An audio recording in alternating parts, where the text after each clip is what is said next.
Assalamu alaikum dear students. Today we are going to do the section 1.2, which is about combining functions, shifting and scaling graphs. So let's have a look at summary of the section.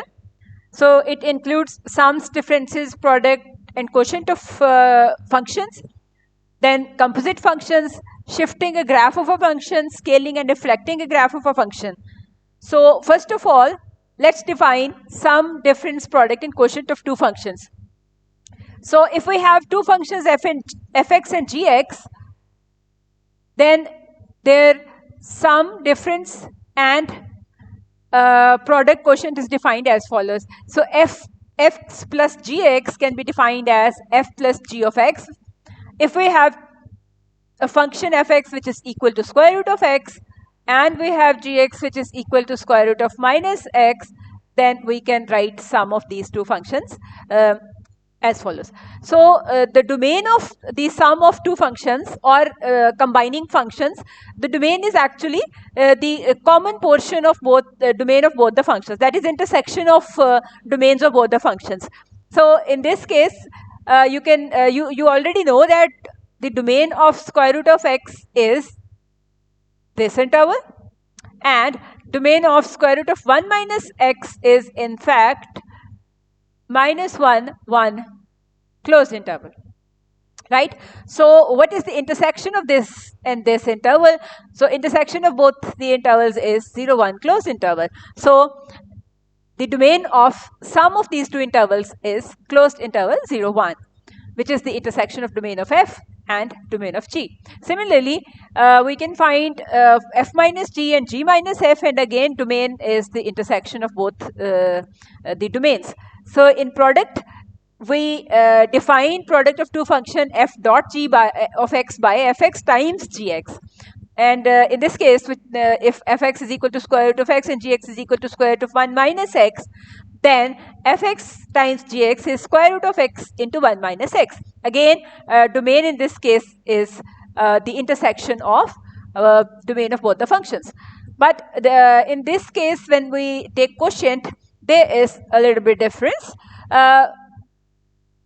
F over g is defined by fx over gx, and domain consists of all the elements of intersection of both the domains except the elements where gx is 0, right? So in this example, fx over gx is x over square root of 1 minus x. Now gx is 0 when x is equal to 1. So we'll exclude this point from the domain which is equal to domain of f intersection domain of g. So domain of f over g is this half open interval 0, 1. 1 is not included. So g over f, in this case, g over f of x is defined by gx over fx, and again the points where fx is equal to 0 will be excluded from the domain. So we have in this case gx over fx 1 minus x over x square root, and this is not defined at x is equal to 0, that where fx is equal to 0. So fx is x, so we'll exclude from the intersection of both the domains x is equal to 0 will be excluded. Now let's have a graphical look at the sums, differences, products and quotients of the functions. Now this is the graph of y is equal to x square, that is fx is equal to x square, and the values of the fx for different values of x can be represented by these heights. So this height or this line, length of this line actually represent the value of the function at this value of x. Similarly, this length of this line represents the value of the function at this point, and so on. Now let's have another function which is y is equal to square root of x, and this is fx is equal to x square. Now we are going to add both the functions. Now as I told you that these lines and their lengths represent the value of the function at the these values of x respectively. So let's find out the values of square root of x at same values of x. So these green color lines, actually these lengths of these green colored lines show the represent the value of g at these points, that is at these values of x respectively. Now we have to add both the functions. So what we need to do, we have to add this much height, that is gx, into this f of x, right? So in order to add this, we have this line. We added the value of gx into the value of fx. So the point on the graph of, corresponding point on the graph of x square plus square root of x is this. Similarly, we can find other points on the graph of x square plus square root like this. So this is also a point on the graph of x square plus square root of x, and this is also a point. And similarly, we can find other points on the graph of x square plus square root of x, and then by joining all these points, we can have the graph of f plus g. So let's see how does it look like. So this is the graph of, in red color, this is the graph of fx plus gx, that is x square plus square root of x. So this is how we can visualize sum of two functions. Now if we have to find the difference of two functions, so again this f of x is equal to x square, and these are the values of fx for different values of x, and this is the second function, which is square root of x, and we have to subtract gx from fx. So we have to find corresponding values of gx as well. Now in previous case, we added these lengths into the values of f. In this case, we are going to subtract this much length from this height. So let's try it. Yes. Now new value of the function, that is a new point, that is the point on the difference graph, lies somewhere here. Similarly, here the difference of two functions gives us this point, and this, at this point, difference of two functions is represented by this point. Now joining all these points, all such points, we will have the graph of x square minus square root of x. So this in blue color, we have the graph of x square minus square root of x. This is the difference of fx and gx. Now product. Now I'm not going to get into details. You can verify it yourself. So this is the graph of y is equal to x square, and this is the graph of y is equal to square root of x, and by multiplying both the functions, we have fx, if this is fx, and this is gx. So fx times gx is equal to x square square root of x. So in blue color, the graph of x square times square root of x is shown. And similarly, we can plot quotient, and this is the graph of x square over square root of x in red color. And again, this is the graph of x square, and this is the graph of square root of x, and this is the quotient fx over gx. Similarly, we can draw the graph of gx over fx as well. there are a few more examples. Again, you can see that in order to find a point on the graph of f plus g, we have to add both the heights. So this is the height at x is equal to a for gx, and this is the height at x is equal to a for f. So this length of this line represents, or this height actually represents value of f at a, and this much height represents this height, that is this height. This height represents g of a. Now by adding both the heights, we have the corresponding point on the f plus gx, and by taking all the points on the graph f plus g and joining them, we have this curve as f plus gx. And this figure shows sum and product both. So this is the graph of square root of x, and this is the graph of square root of 1 minus x, and this is the graph of the product, that is square root of x into x minus x, and this is the sum of the graph of sum of both the functions.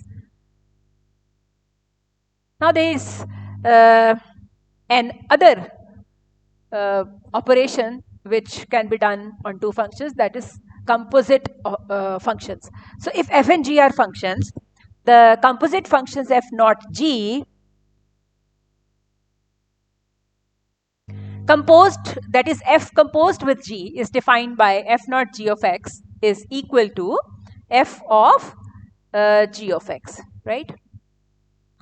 The domain f naught g consists of the numbers x in the domain of g, for which gx lies in the domain of f. So we can also visualize as the machine f naught g. So x is input for this machine, which is named as g, and after operating g, we have an output, which is g of x, and this g of x is input now for this machine, which is named as f, and after operating f on gx, we have f of g of x, which is the composition of f and g. So this is the arrow diagram for the composition function. X has an image in this set, which is gx, and then gx has an image under f in this set, which is f of gx, that is x is mapped onto f of g of x from this set to this set. So here is the graph of f of g of x when fx is equal to x square and gx is equal to square root of x. Now in this case, this is fx, this is gx. So f of g of x, that is f naught g of x, is equal to f of square root of x.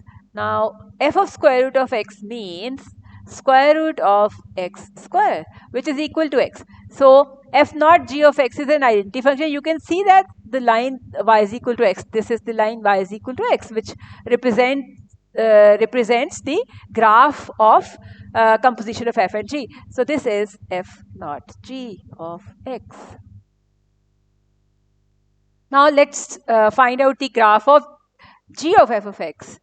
So this is the graph of g of f of x. First of all, let's find out g of f of x. This is f of x, which is equal to x square, and this is again g of x, which is equal to square root of x. And now g of f of x, that is g naught f of x, is equal to, now let's plug in the value, g of f of x means g of x square, and g of x square means x square square root. So x square square root is equal to absolute value of x. And you can see this graph represents the graph of absolute value. So this is g naught f of x which is equal to absolute value of x. And from these two compositions, we can conclude that f of g of x is not equal to g of f of x. So to evaluate the composite function g naught f whenever defined, we find f of x first, then find g of f of x. The domain of g naught f is the set of values of x in the domain of f, such that fx lies in the domain of g. And note that the g naught f are usually quite different functions from f naught g. So here are a few more examples of composition functions, composite functions. So we have fx, which is equal to square root of x. We have gx, which is equal to x plus 1. And we have to find all these composite functions. So f naught g of x can be written as this: f of g of x. F of g of x means square root of g of x, because fx is square root of x, and square root of g of x means gx is x plus 1 square root of x plus 1. Now domain of this function is -1 infinity. Similarly, in part B, g naught f of x is equal to g of f of x, and g is defined by x plus 1. So g of f of x is f of x plus 1. Now by plugging in the value of f of x, we have square root of x plus 1, and domain of this function is 0 infinite. Similarly, we can find f naught f, and which will be the function x to the power 1 by 4, and its domain is non-negative real numbers. G naught g, that is g of x, and it can be defined by gx plus 1, because x is defined by gx is defined by x plus 1. So by replacing x by gx, we have gx plus 1. Now again, by plugging in the value of gx, we have x plus 1 plus 1. So x plus 2. And domain of this function is the whole set of real numbers. Now, in graphs of function, shifting is very important. So we are going to discuss two shifting formulae, one for vertical shifts, other for horizontal shifts. So y is equal to fx. If we know how to graph y is equal to fx, then by using the graph of y is equal to fx, we can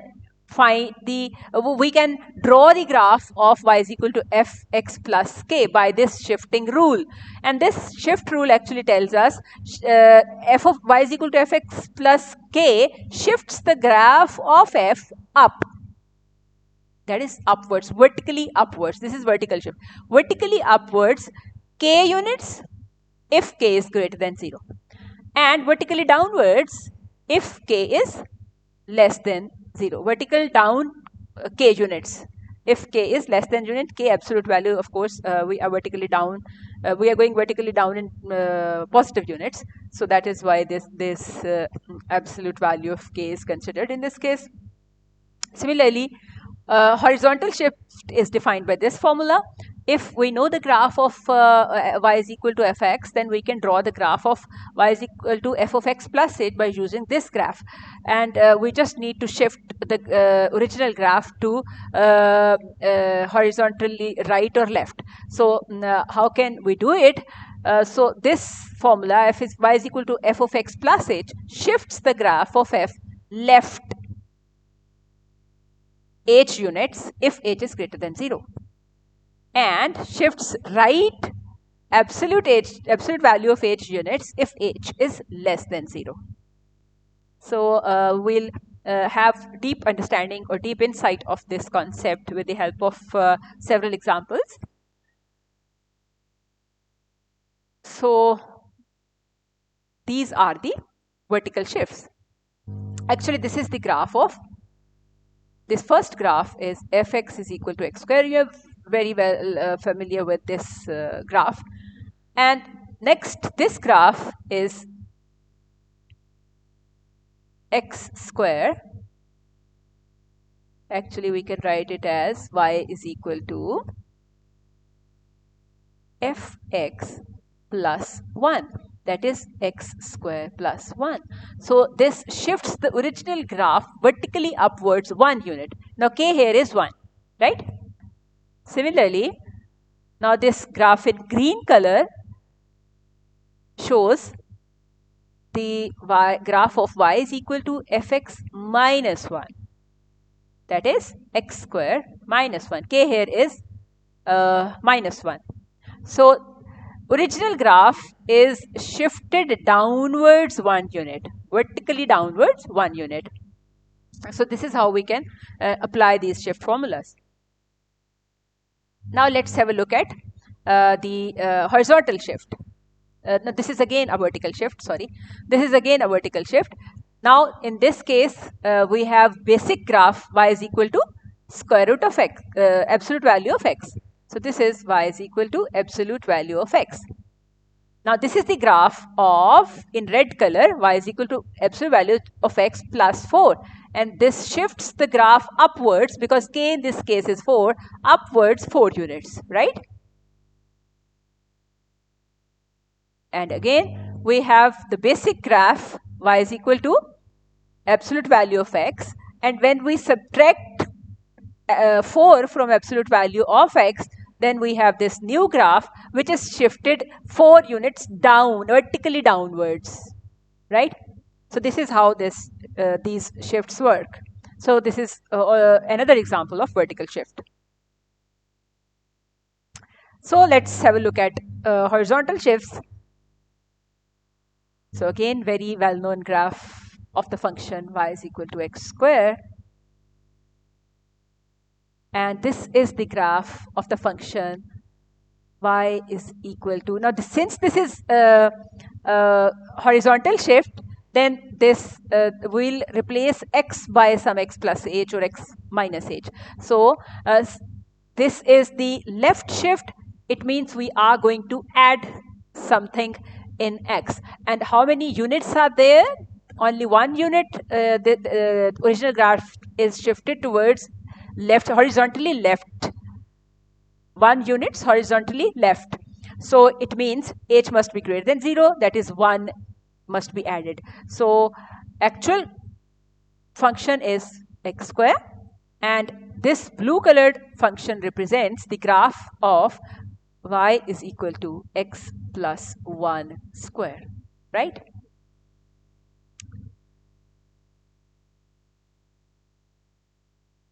And again, we have basic functions. This is our basic function, y is equal to x square. And in this time, you can see graph is shifted towards right. So in this case, according to the definition, what we are going to do, h must be less than 0. In f of x plus h must be less than 0. So then the original graph will be shifted towards right, absolute value of h units. So this is, according to this definition, this is the graph of y is equal to x minus 1 square.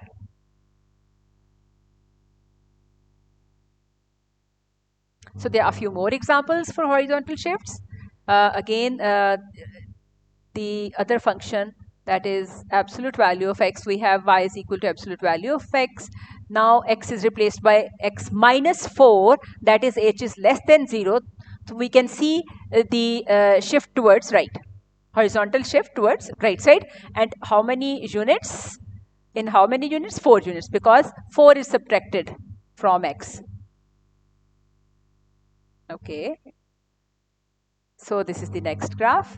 In this case, 4 is added in x. So we can see the graph shifted towards left, 4 units left side. So there are more examples. We have this basic graph in blue color, y is equal to x square.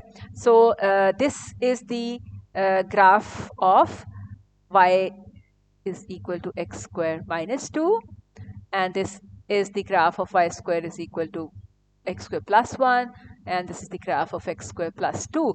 And this is shifted 2 units upwards, this is shifted 1 unit upwards because k is 1 in this case, and in this case k is 2, and in this case k is minus 2, so this is shifted downwards, vertically downwards 2 units.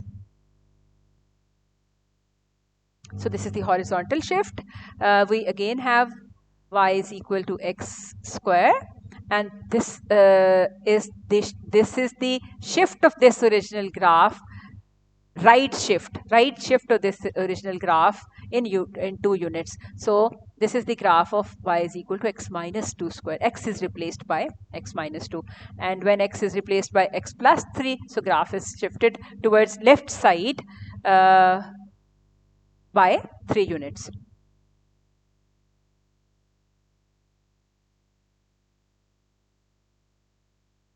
So there is another example in which both the shift will work in order to graph this function. So the original function, because absolute value is involved in this function, so basic function is y is equal to absolute value of x. Now, first, we are going to apply horizontal shift. That is, this is the graph of y is equal to x minus 2, right? Now, we have a graph of y is equal to x minus 2. Now, by adding minus 1 in this case, that is, this green curve will go down, vertically go down. How many units? 1 units. So the graph of ultimately this function will look like this.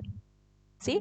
So this is the graph of y is equal to x minus 2 minus 1. So this is how we can use both the shifts together. And this is the graph. This is actually the example from your book. Now there is another concept in graphs, scaling and reflecting.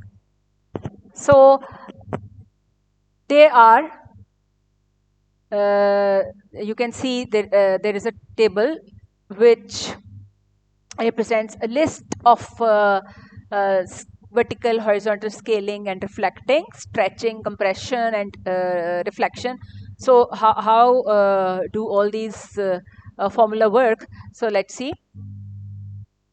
First of all, again, we have y is equal to x square. So this is the graph of y is equal to 5x square.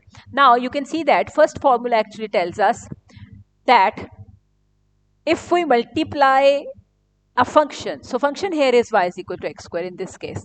If we multiply a function with c which is greater than 1, with a number which is greater than 1, then the graph will stretch vertically by a factor c. So you can see this is this. If you can also imagine it by stretching these ends upwards. If you hold this graph by these ends and stretch upwards, then you can have this graph. And 5 unit stretch. So the factor, whatever the value of c, that is called the stretch factor. So y is equal to c times fx if c is greater than 1, stretches the graph f vertically by a factor of c. So here c is called the stretch factor. Now the other concept, if we divide the original graph by c, where c is greater than 1, then what happens? Then this happens. Then graph compresses vertically by a factor of c. So this is the original graph, y is equal to x square, basic graph, and this is the graph of y is equal to x square divided by 5, that is 1 over 5 times x square. So this is compressed vertically graph. Now there is another type .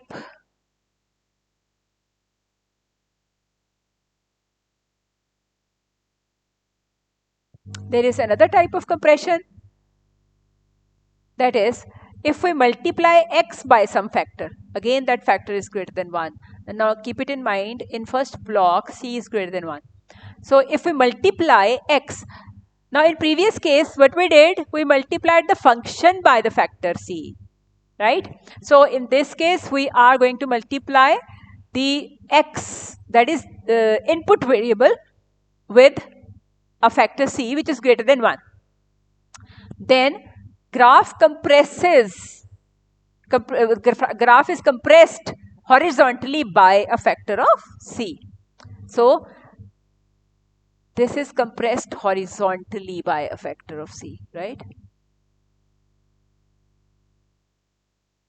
And if we multiply x by divide x by a factor c which is greater than 1, then the graph looks like this. And this is the actual original graph, y is equal to x squared, that is this one. And you are now familiar with this. This is y is equal to x squared, and this is the graph of y is equal to 1 over 5x squared, right? So this is stretched horizontally by a factor of c. So we are going to stretch it horizontally. So if we divide x by a factor which is greater than 1, then graph will be stretched by a factor c. So what happens if c is equal to minus 1? Now in case when we multiply minus 1 with the function itself, then the function reflects across the x-axis. So this is the original graph, that is y is equal to x squared, and this is the graph of y is equal to minus x squared. So you can see the reflection across x-axis, right? And when you replace x by minus x, that is, now c is minus 1, x is replaced by minus x, that is, x is multiplied by minus 1 in the function. Now in this case, since since function is an even function, so there will be no change in the graph. There will you won't be able to see the reflection. So for this, we'll consider another example so that you can see reflection across y-axis as well. So in this case, you cannot see the reflection because the function remains same. So for this, we consider the function y is equal to square root of x. Now, y is equal to minus square root of x looks like, square root of minus x looks like this. That is, when we change x by minus x, that is, we replace x by minus x, then we have this reflection about x-axis. So this is the graph of y is equal to square root of minus x, and this is the graph of y is equal to square root of x. So this is the reflection about y-axis, and let's see the reflection about x-axis of same function, that is y is equal to square root of x. And for this, what we need to do, we have to plot the graph of y is equal to minus square root of x. So let's see. So this is y is equal to minus square root of x. So this is the reflection across x-axis.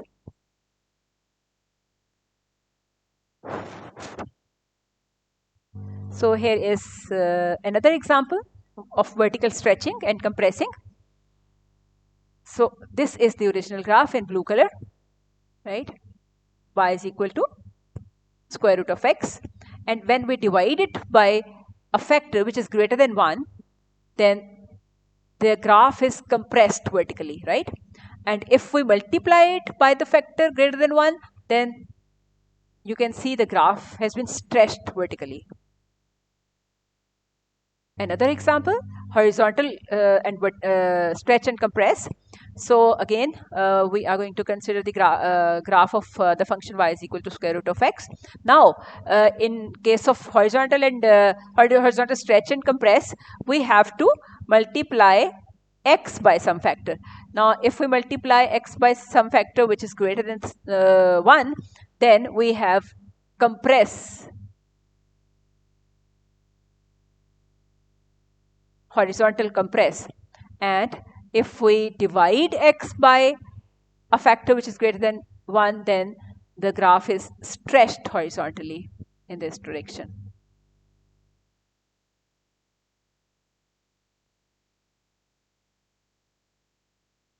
So this is what I have already shown you, reflection of square root of x. This is the reflection across y-axis by replacing x by minus x, and this is the reflection across x-axis when we multiply fx with minus 1.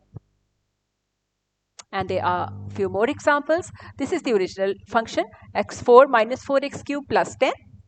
This is the original function, and this is the function obtained by replacing x by 2x, right? So this is in fact f of 2x. So f of 2x is equal to 2x to the power 4 minus 4 times, rather minus 2x cube plus 10. This is f of minus 2x, right? So this is f of minus 2x. Now this becomes, if we simplify it, we have 16x to the power 4, and in this case we have negative 8, negative 4, 32x cube plus 10. Now negative 2, when we multiply x by a negative factor, then we'll have a reflection, right? Negative factor, we have a reflection across y-axis. And if we ignore the sign, so x is multiplied by 2. So we'll have horizontal compression as well. So this in this graph, horizontal compression of y is equal to fx in part A by factor 2, because this is multiplied by 2. And this negative sign actually shows the reflection. So this is followed by a reflection across y-axis. Similarly, this is the function of, again, this is the function of x. Now, in this function, we are going to multiply this function by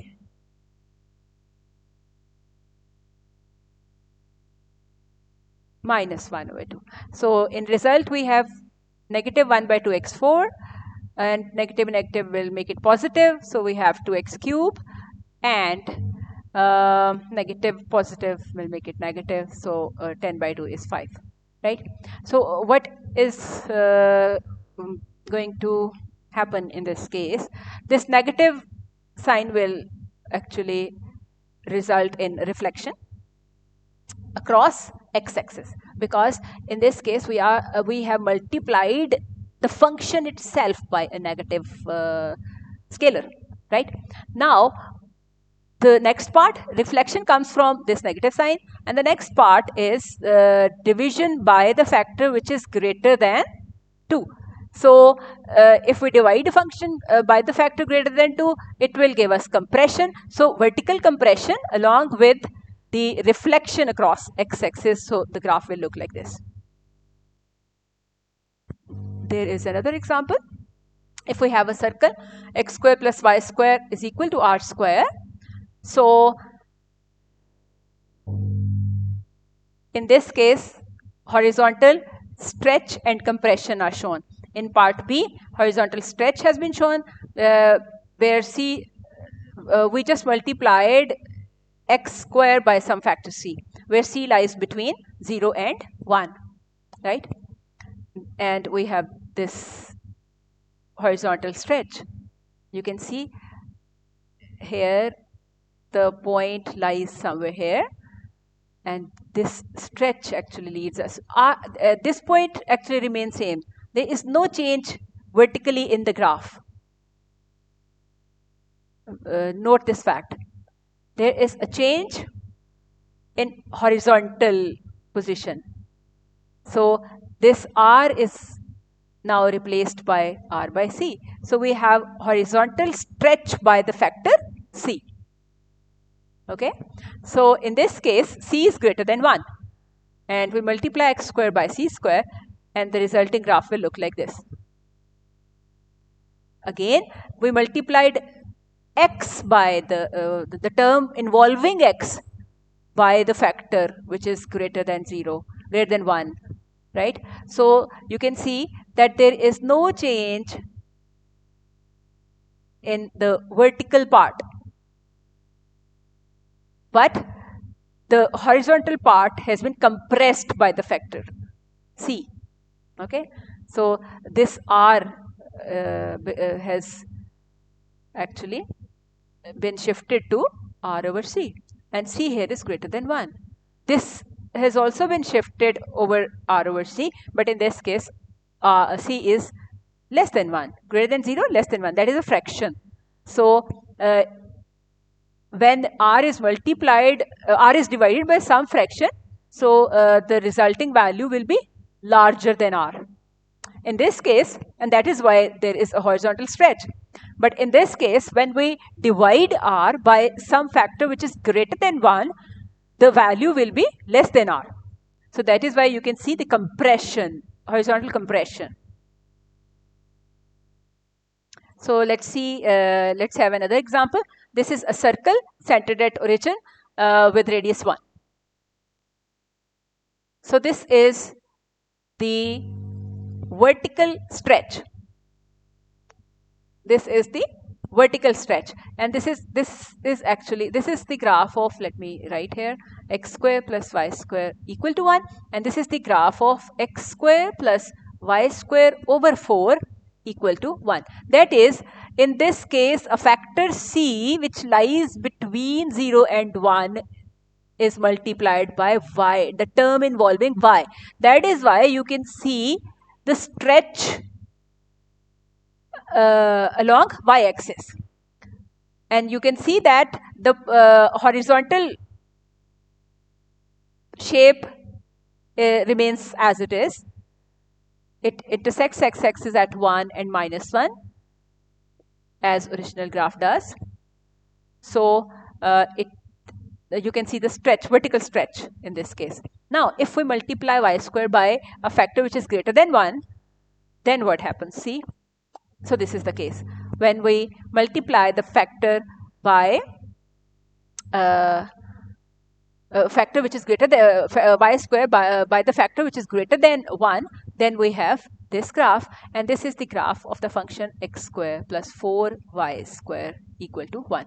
Again, you can see that this 1 is there, this -1 is there, but the graph is compressed vertically, because you can see 1 is somewhere here. So this is compressed vertically by the factor 4, and this is stretched vertically by the factor 4, right? So I hope this is clear now, the concept of stretch and compression, stretching and compression is clear now. So this is the graph of y is equal to ax square for different values. So a is greater than 1. You can notice that what happens when a is greater than 1, what happens when a lies between 0 and 1, and what happens when a is negative. When a is negative, you can see it becomes downwards, and when a is positive, the parabola opens upwards, right? So if it lies between 0 and 1, you can see all the, at greater than 1, you can see all the stretches and compressions in this graph.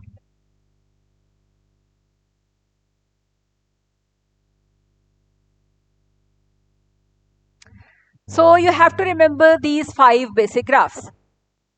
The first graph is identity, y is equal to x, and it is represented by this line.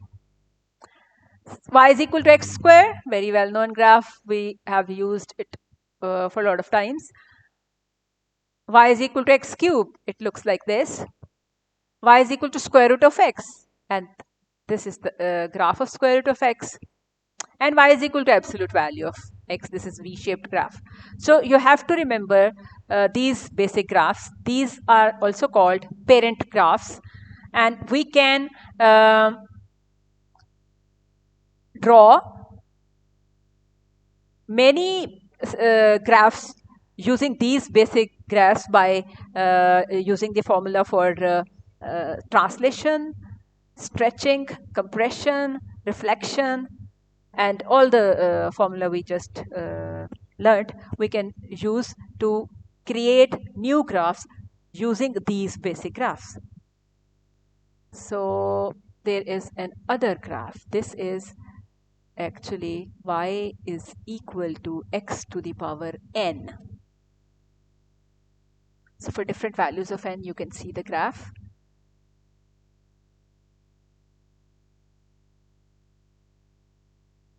So when n is odd, you can see the graph of this type. And when n is even, you can see the graph of this type, that is like parabola. And when n increases, you can see this line gets closer to x-axis.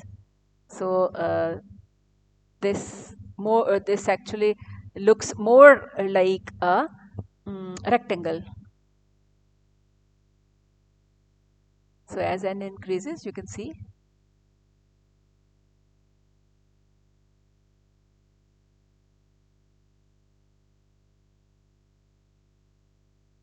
the graph shrinks.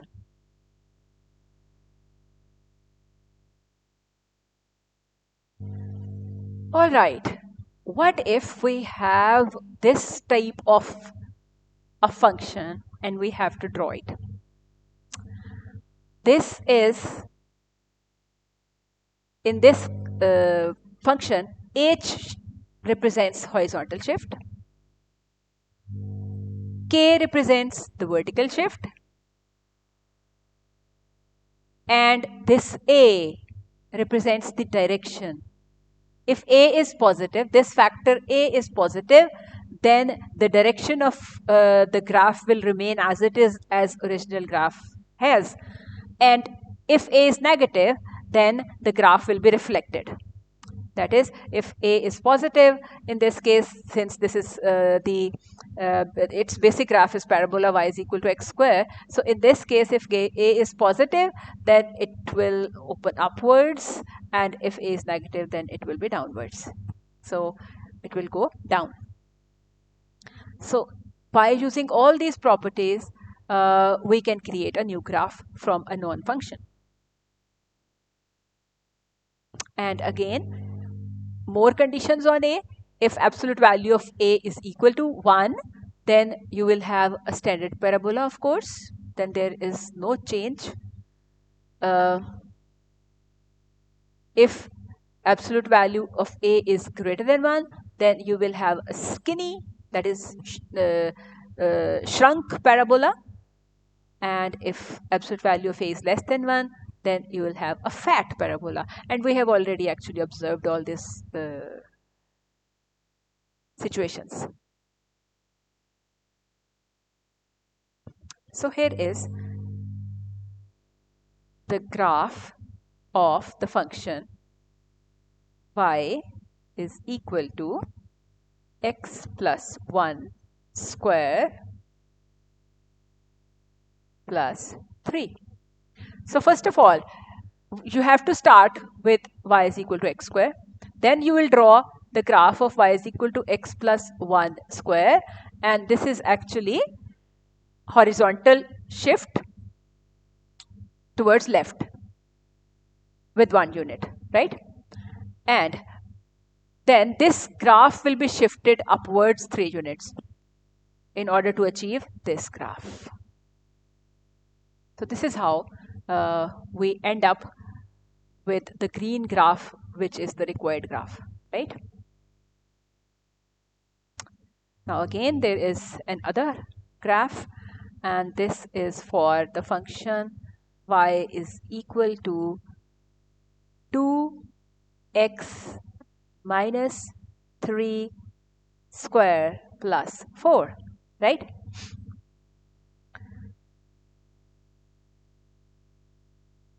So again, first of all, you have basic graph, which is equal to x square. Then you will draw y is equal to x minus 3 square. This is actually horizontal shift.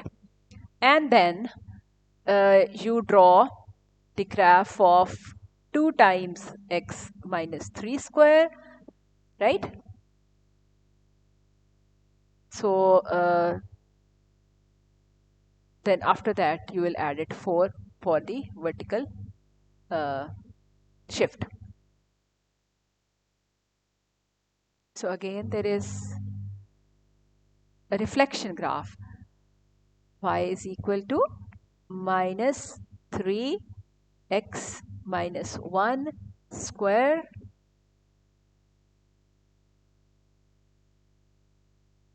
minus 1, right? So first of all, y is equal to x square, then y is equal to minus x square, okay. Then y is equal to minus 3x square, then y is equal to minus 3 times x minus 1 square, and then y is equal to minus 3 times x minus y square minus 1. So you can see all the stages. You can change the order as well. It is not necessary to follow the same order.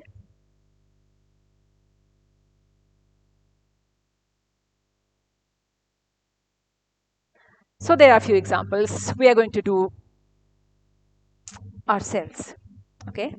So y is equal to x square plus 6. We have to draw this graph by using the basic graph of y is equal to x square. So let's see. In this case, y is equal to x minus 0 whole square plus 6. So its vertical shift is 6 upwards. Horizontal shift is none because there is nothing added to x. So a is positive, actually a is 1 in this case. So the shape of the parabola is not going to be changed. So graph looks like this. Okay, so it only has a vertical shift, which is upward, and nothing else. So in this case, it has a vertical shift, it has horizontal shift, it has a factor which is greater than 1. Then let's see what happens. So it has horizontal shift left 2, it has vertical shift up 6, and vertex actually this is parabola, so its vertex will be shifted from 0 0 to minus 2 6. So direction is upwards because this factor is positive. If this factor is negative, then its direction will be downwards. And since this c is greater than 1, then parabola is skinny. So in this case, parabola will be stretched vertically.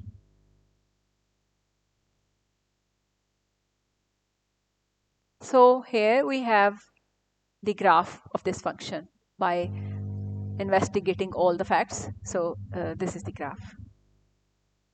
Again, we have fx is equal to half of x plus 4 square minus 5. Now, first of all, it will be upwards because this is positive. So, fat or skinny?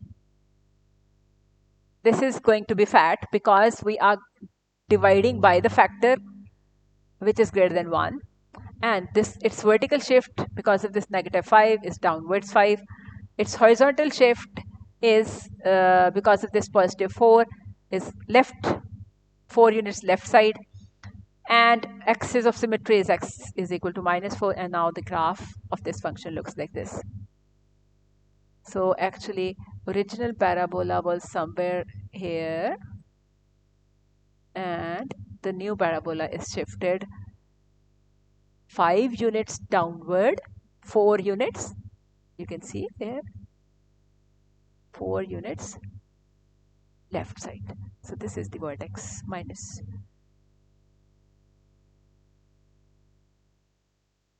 minus 4 and 5, minus 5. So now there is another function, y is equal to negative x minus 6 plus 3. Absolute value, my negative x minus 6 absolute value plus 3. So in this case, basic graph we are going to use is absolute value of x. Okay. So absolute value of x minus 6 in fact will give horizontal shift, and direction of shift is right at 6 unit. It will be shifted 6 units towards right side, right? And vertical shift is upwards with 3 units. And actual graph is the V-like graph, right?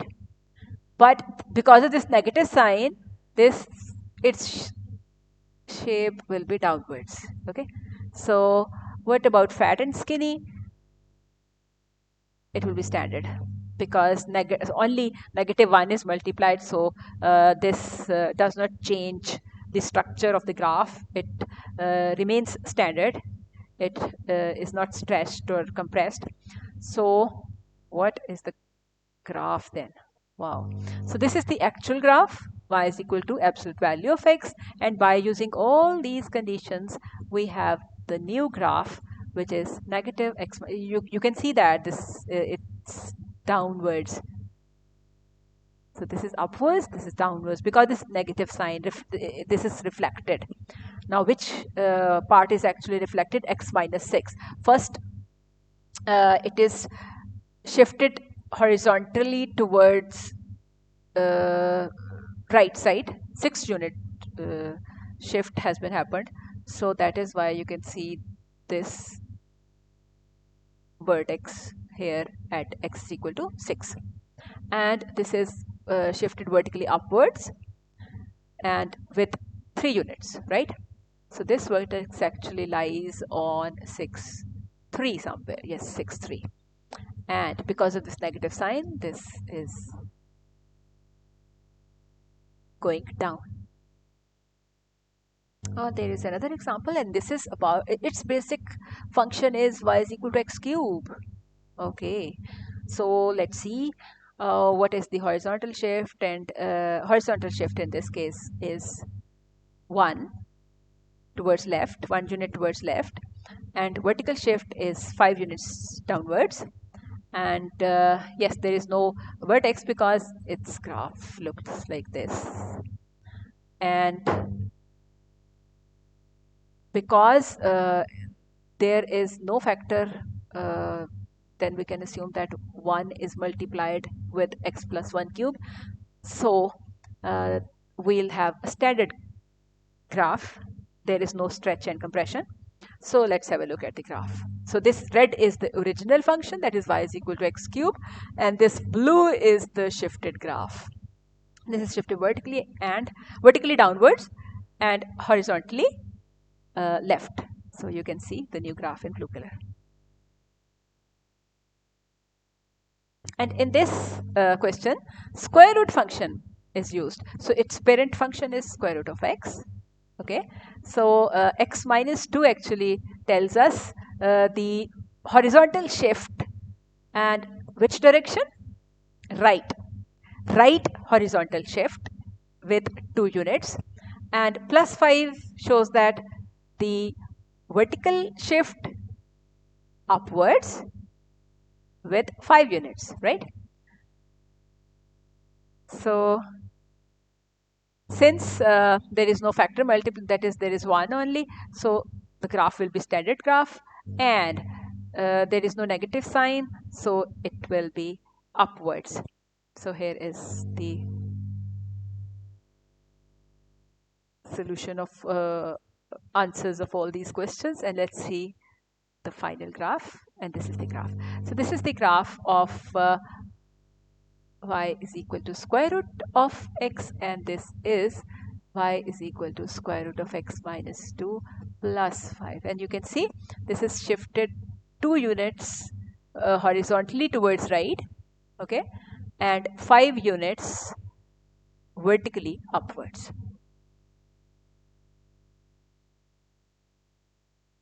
So we can generalize all this discussion that if we know the graph of y is equal to fx, any function fx, then we can draw by using all the properties and all the formulas given in these two tables, we can draw the graph of y is equal to c times f of x plus h plus k. So that's all for today. See you next time. Bye-bye.